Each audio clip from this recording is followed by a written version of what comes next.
But साहब ये कुछ ज़्यादा ही बातें हमने खुल के नहीं शुरू कर दी। मेरा ख्याल है कि पीटीआई ने जो स्ट्रेटेजी बनाई है अब टारगेट करने की इदारों को, वही कल मुझे मोहतरम इमरान खान साहब की गुफ्तगू में सारी नजर आई, जहाँ पे उन्होंने तकरीर एंड की थी। वो बड़ा कुछ कह गए थे, उनके एक एक लफ्ज़ को मैंने दोबारा जाके सुना, और ये फवाद चौधरी साहब की इस बात के बाद, लेकिन मैं नहायत एहतराम से, अगर सियासतदान फार सेल ना हो कोई ख़रीद नहीं सकता, साफ़ी कोई फार सेल ना हो कोई उसे ख़रीद नहीं सकता। हम लोग बिकते हैं, हम लोग बिकना छोड़ दें। कौन मुझसे गन पॉइंट पे अपनी मर्जी की खबर चलवा सकता? हो सकता है कुछ चीज़ें डर और खौफ के मारे मैं सच ना बोलूं, लेकिन मुझसे झूठ नहीं कोई खुलवा सकता। लगा ले जोर जिसने लगाना है। अल्लाह से डरना चाहिए ना काजी साहब। देखें, अगर फौज मुझे कह रही है कि मैं तुझे ये ओहदा ले देता हूँ, मैं कहूँ जी नहीं जी, मैं अवाम की ताकत से आऊँगा, अगर मैं जमहूरी आदमी हूँ। लेकिन जब मैं आऊँ भी अवाम की ताकत से और ना आऊँ भी इस्टेब्लिशमेंट की ताकत से, जाऊँ भी, तो फवाद चौधरी की इस बात में तो सच है, 2 दफ़ा नून लीग की हुकूमत गई, कैसे गई। अब अंदाजा ये भी तो साथ हो जाते हैं ना, काला कोट पहन के पहुंचे होते हैं। तीन दफा। अब इमरान खान साहब की हुकूमत, आपका मतलब है ये, अच्छा, अपोजिशन 14 जमातों ने चलाई है। जब पीपल्स पार्टी भी बीच में थी, पीडीएम के लॉन्ग मार्च हो रहे थे पूरे मुल्क में, जलसे हो रहे थे कोयटा, पाकिस्तान के तकरीबन हर शहर में हुए, इमरान खान का बाल भी नहीं टेढ़ा हुआ।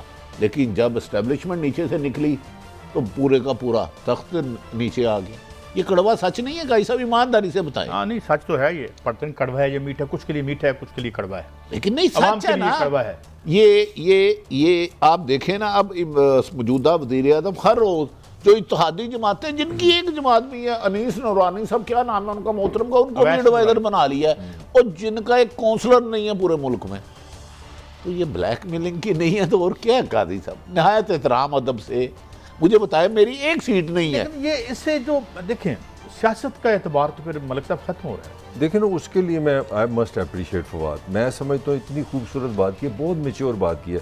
उन्होंने कहा कि यार ये लड़ाई छोड़ो, एस्टेब्लिशमेंट है नहीं है, हम पॉलिटिशियन बैठे, हम पाकिस्तान के हालात पे एक कोई लाइन ऑफ एक्शन लें। मैं बिल्कुल दिल से कह रहा हूँ, मुझे बड़ा इंप्रेस किया इस बात से कि यार आप हर वक्त हमने एक नया दुश्मन, सॉरी मैं अच्छा लफ्ज़ नहीं निकला, हमने एक नया एस्पेक्ट ले लिया जी, हम एस्टेब्लिशमेंट पे चले। अब देखें ना क्या करैक्टर हमारा क्या है। खान साहब जब वज़ीर आज़म थे तो वाना में जाते हैं, उनसे पूछा जी इलेक्शन कमिश्नर कैसे हैं, उन्होंने कहा मैंने सिकंदर को लगा दिया, A1 आदमी, बेहतरीन, ये फर। आज कहते हैं कि वो भी इस्टेब्लिशमेंट ने लगाया था।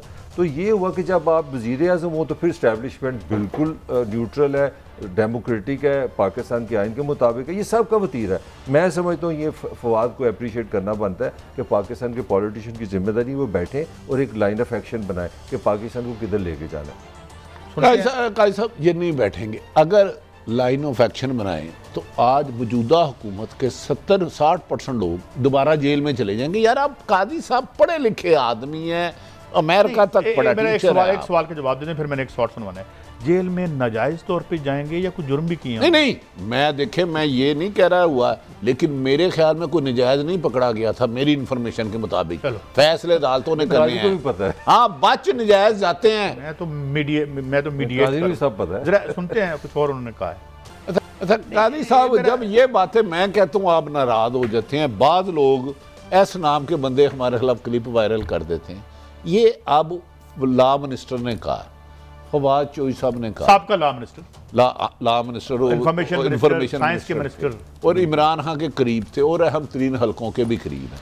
लेकिन काजी साहब, फवाद चौधरी साहब हमारी दावत कबूल करें ना करें, इतना खुल के सच बोलने पर मैं उन्हें चाय की दावत दूंगा, रिज़्क़ के हलाल के पैसों की, कबूल करें ना करें उनकी। मुझे मज़ा आया है कि यार माना तो सही कोई। मुझे भी आप बुलाएंगे, मेरे भी ईमानदारी से बुलाऊंगा। Hats off to him. मैं देखिए पाकिस्तान में मैंने इतना बड़ा पॉलिटिशियन, इतना मैं फवाद चौधरी साहब से मुझे 10 इख्तलाफ होंगे, 10 मुझसे मोहब्बत होगी, लेकिन इस तरह सच कह के अवाम के सामने ना इंसान का जरा दिल बड़ा होता है। यार चल कोई तो बोल रहा है, बेशक उनके खिलाफ भी जा रहा है, लेकिन यार एक मिनट, दूसरी बात, let me play devil's advocate Malik साहब।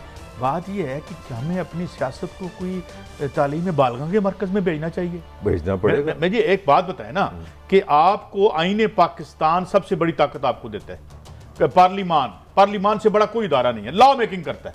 लॉ ख़त्म कर सकता है, नया आइन बना सकता है, ठीक है। इसका मतलब ये है कि ये जितनी भी इशराफिया, ये एचिसोनियन और फार्मानाइट और ये जो गमले में बनाए लगा के गोरा गया था, ये इनकी कोई औकात नहीं थी कि इस आइन के तहत इस मुल्क को चलाने के काबिल होते। वजह क्या है, मैं सवाल माफी चाहता हूँ, लंबा हो गया, कि एक हुकूमत से बाहर जाता है, दूसरा जरा पिंडी पहुंचे होता, जनाब इनको हटाओ। नहीं, मैं देखो ना, ये भी इनको भी तो देखो ना। मैं इनका सवाल पूरा कर दूं। एक हुकूमत में अभी उसके हालात खराब होते हैं, बाकी 7 लाइन में लगे होते हैं।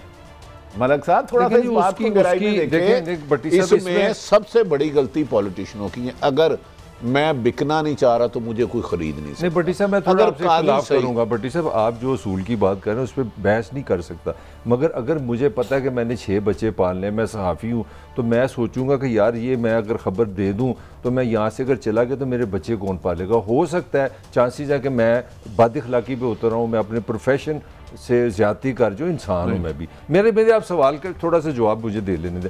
मुझे आप बताएं, इस सोसाइटी में हम दोनों की एज ज़्यादा है, हमने जुल्फ़िकार अली भुट्टो को देखा, उसका एक स्टैंड था, अच्छा बुरे की मैं बात नहीं कर रहा। उसके साथ जो इस निज़ाम ने किया, जब आप एक पॉलिटिकल लीडर को सवाए इंडिया के 203 ममालिक में 202 ममालिक वर्ल्ड रिकॉर्ड है, हर मुल्क ने अपील की कि इसको फांसी ना दे, सवाए इंडिया के, मैं ऑन रिकॉर्ड बात कर रहा हूँ।